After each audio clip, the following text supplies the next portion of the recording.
తెలంగాణ రైతులు దశాబ్దాల పాటు కోరుకున్నది తెలంగాణ వస్తే మా బతుకు బాగుపడుతుందని కోరుకున్నారు. వ్యవసాయ స్థిరీకరణ జరగాలి, వ్యవసాయం స్థిరంగా మారాలి, దృఢంగా మారాలి, బలోపేతం కావాలి, రైతు కుటుంబం సంతోషంగా ఉండాలన్న ఉద్దేశంతో ఒకటి కాదు చాలా నిర్ణయాలు తీసుకున్నాం. నీటి తీరువ మొత్తం రద్దు చేసినాం, నీళ్లు పుష్కలంగా ఇచ్చాం. అది చెరువులు కావచ్చు, చెక్ డ్యామ్లు కావచ్చు, చిన్న చిన్న కుంటలు కావచ్చు, భూగర్భ జలాలను పైకి తెచ్చే ప్రయత్నం కావచ్చు, మేజర్ రిజర్వాయర్లు కావచ్చు, మేజర్ ప్రాజెక్టులు కావచ్చు, సమాంతరంగా ఏకకాలంలో ఇట్లాంటి కార్యక్రమాలు చేశాం. రైతుకు పెట్టుబడి ఇచ్చినాం. 72,000 కోట్ల రూపాయల పెట్టుబడి రైతుకు అందించిన మొట్టమొదటి ప్రభుత్వం స్వతంత్ర భారతదేశ చరిత్రలో రైతు బంధు పథకం ద్వారా కేసీఆర్ గారి ప్రభుత్వం. అదేవిధంగా 2 దఫాలుగా రుణమాఫీ చేశాం. 9.5 ఏళ్లలో దాదాపు 30,000 కోట్ల రూపాయల రుణం కూడా మాఫీ చేసినాం. అదే మాదిరిగా రైతులకు సకాలంలో విత్తనాలు ఇచ్చినాం. కరోనా లాంటి సంక్షోభ సమయంలో కూడా ఊరూరికి కొనుగోలు కేంద్రాలు పెట్టి బ్రహ్మాండంగా రైతుల్లో ఒక భరోసా నింపినాం. అదేవిధంగా 24 లక్షలు వస్తుండేనండి మొత్తం ప్రొక్యూర్మెంట్ FCA నుంచి. మనకు వచ్చే అలాట్మెంటు 20 లక్షలు అంతుంటుండే 2014లో. ఈరోజు అదే ఫుడ్ కార్పొరేషన్ ఆఫ్ ఇండియా మేము దిగిపోయే నాటికి దాదాపు 80-85 లక్షల అలాట్మెంట్ ఇచ్చే స్థాయికి తెలంగాణను తీసుకొచ్చింది కేసీఆర్ ప్రభుత్వం. మేము చెప్పడం కాదు, NCRB డేటా ప్రకారం, national crime records bureau data ప్రకారం భారతదేశంలోనే సూసైడ్స్, రైతుల ఆత్మహత్యలు ఎక్కడ తగ్గినాయి అంటే తెలంగాణ అని చెప్పి పార్లమెంట్లో కేంద్ర ప్రభుత్వమే స్వయంగా చెప్పిన పరిస్థితి, పత్రికలు రాసిన పరిస్థితి. This is what we have done. రైతుకి ఏం చేసిండు కేసీఆర్ అంటే 10 ఏళ్లలో భరోసా నింపిండు, వ్యవసాయ విస్తరణ చేసిండు, మొత్తంగా రైతుకు పెట్టుబడి ఇచ్చి, కడుపు నిండా కరెంట్ ఇచ్చి, ఫ్రీగా నీళ్ళు ఇచ్చి, నీటి తీరువ రద్దు చేసి, భూమి శిస్తు రద్దు చేసి, ఇవన్నీ కూడా తీసేసి రైతులో ఒక భరోసా నింపి, చెరువులు కుంటలు ఎప్పటికప్పుడు నింపేది మేము.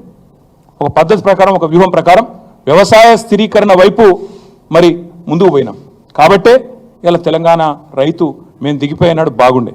కానీ మీరు ఏం చేస్తున్నారు ఈరోజు? ఆంక్షలతో. మీరు ఒక మాట అంటా ఉన్నారు, వ్యవసాయ స్థిరీకరణ చేసే క్రమంలో మేము చూడలేదు. రైతు పెద్దవాడా, చిన్నవాడా, రైతు ఉద్యోగ, ITPIయా, మేము చూడలేదు అవన్నీ. తెలంగాణ రైతు ఎవరైనా రైతే. ఎందుకంటే రైతు కింద మళ్ళీ రైతు కూలీలు ఉంటారు, ఆయన చుట్టూ ఆధారపడ్డ ఒక ఈకోసిస్టమ్ ఉంటుంది.